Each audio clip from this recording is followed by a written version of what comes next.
The police's independent investigative directorate has hinted it will probe officers' role in the cover-up of the theft of cash from President Cyril Ramaphosa's Limpopo farm. Ramaphosa again has been betting away parliamentary questions from opposition parties. The African Transformation Movement has asked Ipid to look into the allegations by the former spy boss Arthur Fraser of secret police work. eNCA's Lindsay Dentlinger is joining us now with more on this. Lindsay, very good afternoon to you. The ATM, I understand, writing to the Ipid to investigate this farm theft matter. And what response does it say it has received?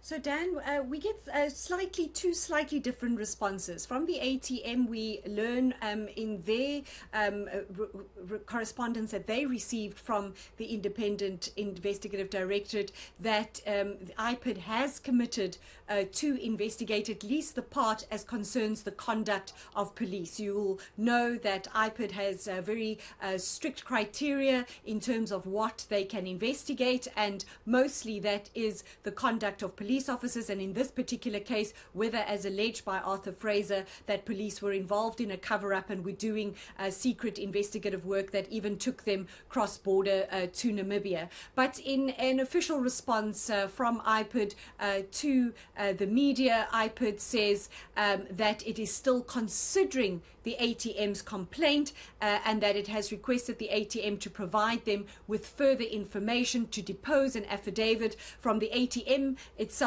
we learn that its leader, Vuyo Zungula, has been asked to present himself to Ipid somewhere between the 11th and the 22nd of July to depose an affidavit, but he has received a commitment from Ipid that it will be investigating. As I said, more cautious, the response that Ipid has given to me, saying that they are still looking into this complaint and determining on which basis they can proceed with it. But as you say, that stems from the ATM asking Ipid to investigate, and it's all part of opposition parties, a whole host of avenues that they are pursuing to try to get to the bottom of what happened and ultimately to hold the president himself accountable and to answer their questions as to what exactly transpired on his farm in 2020. And what have the opposition parties tried? Which other avenues have they been trying recently? Because during that budget vote, on the presidency's budget vote, Cyril Ramaphosa was very clear he was not going to answer any question.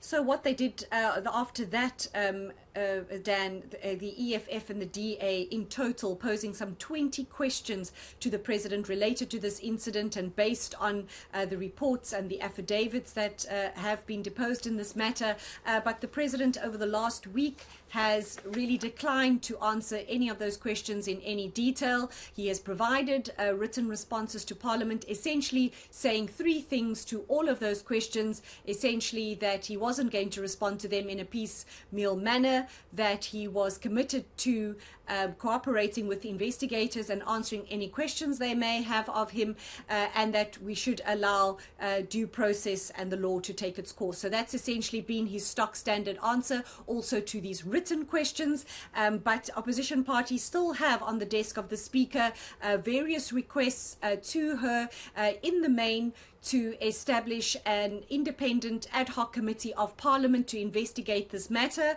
And then we also have one step further, also from the ATM, asking the Speaker to consider an impeachment inquiry against the President. And to that, the ATM has received a response from the Speaker a few days ago, in which she has said that she is considering their motion and determining its merits in terms of whether Parliament can proceed in terms of the prescripts of the Constitution and the rules of Parliament. So those are some of the avenues that opposition parties are pursuing right now. We know that Parliament is in recess, and so it is proving a little bit more difficult to try to get some form of accountability, some form of inquiry or committee or questioning to happen in the public and in the open right now. And so these opposition parties are really beholden on the Speaker to give them some indication whether she will entertain what they are asking of her.